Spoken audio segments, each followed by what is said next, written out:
दोस्तों, इग्नू के एग्ज़ाम्स में क्वेश्चन का आंसर अटेम्प्ट करने से पहले आपको ये पता होना चाहिए कि क्वेश्चन में पूछा क्या जा रहा है।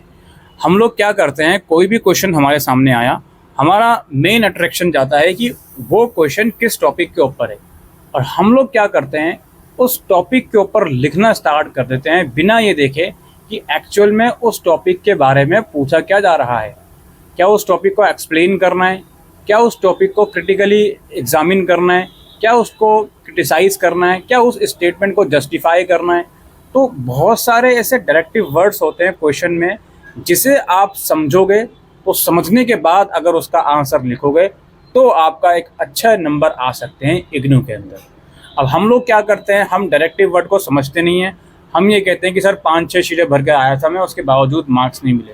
भाई 5-6 शीटें छोड़ दो, अगर आप क्वेश्चन में पूछी गई चीज़ के अकॉर्डिंग आंसर नहीं लिख रहे, बेशक आप 15-20 पेज भी लिख दो तो भी उसका कुछ फ़ायदा नहीं है। लेकिन अगर आप क्वेश्चन में पूछी गई चीज़ का आंसर एग्जैक्टली लिख रहे हो, लेकिन आपने 2-3 पेजेस भी लिखे हैं, तो उसके भी आपको, अगर 15 मार्क्स का क्वेश्चन है, 2-3 पेजेस लिखने के भी आपको आराम से 8 से 10 मार्क्स मिल सकते हैं। तो इसे आइए समझते हैं प्रैक्टिकली। चलिए इसको समझते हैं। ये देखिए, हमारे पास कुछ डायरेक्टिव वर्ड्स हैं। इसमें हमने बताया है कि इनका मतलब क्या है और उनमें क्या करना होता है और क्या नहीं करना होता, ये भी हमने बताया है। जैसे अगर किसी टॉपिक को एक्सप्लेन करने को आपसे कहा गया, तो इसका मतलब है जो भी कॉन्सेप्ट है उसको हमें क्लियरली समझा दो। जो भी उसका फैक्ट है, जो भी चीज़ें हैं, क्लैरिटी के साथ, स्ट्रक्चर के साथ, वो हमें समझा दो। इसमें क्या नहीं करना, एक्सप्लेन वाले क्वेश्चन में एनालाइज नहीं करना या किसी चीज़ को क्रिटिसाइज नहीं करना, बस उसको एक्सप्लेन कर दो। भाई इसका मतलब क्या है, भाई ये मतलब है। ज़्यादा ज्ञान देने की ज़रूरत नहीं है और ज़्यादा डीप जाने की भी ज़रूरत नहीं है कि आप हर एक चीज़ को बहुत बारीकी से समझा रहे हो। नहीं, बस हमें इतना बता दो कि भाई इस पॉइंट का क्या मतलब है, दैट्स इट। हमने आपसे कोई एक्स्ट्रा ज्ञान नहीं मांगा। तो एक्सप्लेन वाले जो भी डायरेक्टिव वर्ड होते हैं उसमें यही काम करना होता है। फिर आता है डिस्क्राइब। डिस्क्राइब में फैक्चुअल पॉइंट लिखो। जो भी कॉन्सेप्ट को डिस्क्राइब करने को कहा गया है उसके जो भी फैक्चुअल पॉइंट है वो लिखो। अपनी तरफ से कुछ मत लिखो और कुछ भी अपना पर्सनल ओपिनियन उस चीज़ के बारे में मत दो। जो भी एक्चुअल उसका मतलब है वो हमें बता दो, दैट्स इट। ठीक है, अपना ओपिनियन नहीं रखना। फिर यहाँ पे हमारा आता है डिस्कस। डिस्कस करना है, अब एक टॉपिक है उसका एक हमें ओवरव्यू दे दो।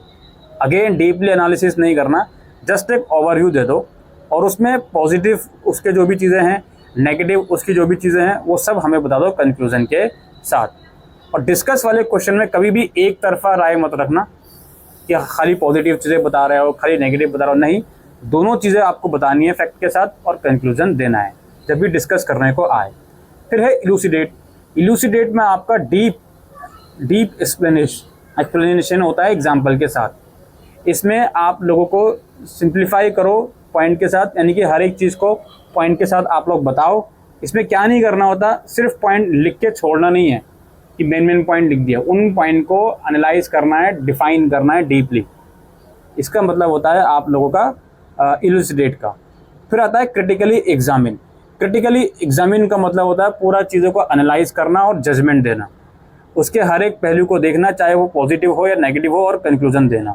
इसमें क्या नहीं करना होता, सिर्फ तारीफ़ या बुराई नहीं करनी, क्रिटिकली एग्जामिन करना है, बुरी और अच्छी दोनों चीज़ों के बारे में बताना है और कंक्लूजन देना है।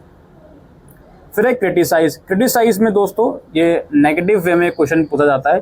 किसी चीज़ को क्रिटिसाइज़ करना है, उसकी ड्रॉबैक हाईलाइट करनी है, और वो भी लॉजिकल तरीके से। ऐसा नहीं कुछ भी आप लिखते जा रहे हो, लॉजिकल तरीके से करनी है क्रिटिसिज्म, और बिना रीज़न के बुराई नहीं करनी है। यानी कि जिनके कोई सर पाँव नहीं है, बिना वजह उसको क्रिटिसाइज़ करा जा रहा हो, नहीं।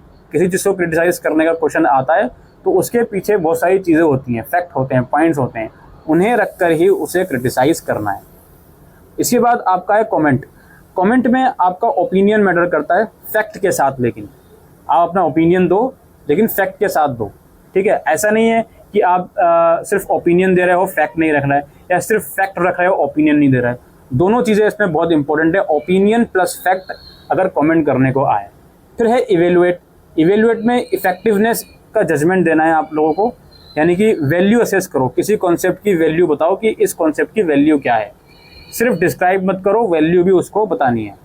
फिर आपका एनालाइज। एनालाइज का मतलब उस चीज़ को अलग अलग पार्ट्स में डिवाइड कर दो और हर एक चीज़ को डीपली एक्सप्लेन करो, हर एलिमेंट को। इसमें सिर्फ सरफेस लेवल तक बात नहीं करनी, हर एक पॉइंट को डीपली एक्सप्लेन करना होता है। फिर है इलस्ट्रेट। इलस्ट्रेट जनरली डायग्राम के रूप में, डायग्राम के साथ चीज़ों को समझाने को इलस्ट्रेट कहते हैं, और न्यूमेरिकल क्वेश्चंस में ये चीज़ें ज़्यादा पूछी जाती हैं। रियल वर्ल्ड एग्जाम्पल के साथ चीज़ों को समझाना, ठीक है, बिना एग्जाम्पल के साथ मत समझाना, ये है बात। इलस्ट्रेट में बिना एग्जाम्पल से काम नहीं बनता। फिर कंपेयर तो खैर बताने की ज़रूरत नहीं है, किसी दो चीज़ों को सिमिलरिटीज़ या उनका डिफ्रेंशिएट करना, इसे हम कंपेयर कहते हैं, ठीक है। इसमें डिस्क्राइब नहीं करना होता, कंपेयर करना होता है। फिर आपका जस्टिफाई कोई स्टेटमेंट दिया गया है उसको जस्टिफाई करो लॉजिक और प्रूफ के साथ, ठीक है, और बिना रीज़न के सपोर्ट मत करो। हालांकि जब जस्टिफाई करने को कहा जाता है किसी स्टेटमेंट को, तो उस स्टेटमेंट के एक्चुअल रीज़न होते हैं जस्टिफिकेशन के, तो वही रीज़न के साथ आपको उस स्टेटमेंट को जस्टिफाई करना होता है। फिर आपका है आउटलाइन में बेसिक स्ट्रक्चर बताना होता है उस चीज़ का, और शॉर्ट बुलेट पॉइंट देने होते हैं। डिटेल में कोई चीज़ एक्सप्लेन नहीं करनी, लेकिन मेन पॉइंट उसके बताने होते हैं। उसके बाद है आपका ट्रेस का मतलब होता है हिस्ट्री या डेवलपमेंट, यानी कि सीक्वेंस में किसी चीज़ के बारे में बताना, सिर्फ करंट सिचुएशन के संदर्भ में नहीं। किसी चीज़ को ट्रेस करने को कहा जा रहा है तो हिस्टोरिकल वे में चीज़ों को बताना, शुरू से लेके आखिर तक, सिर्फ करंट सिचुएशन पर फोकस ना करना, ठीक है। ये कुछ डायरेक्टिव वर्ड्स थे, इन वर्ड्स का आपको ध्यान रखना है और इन चीज़ों का आपको ध्यान रखना है।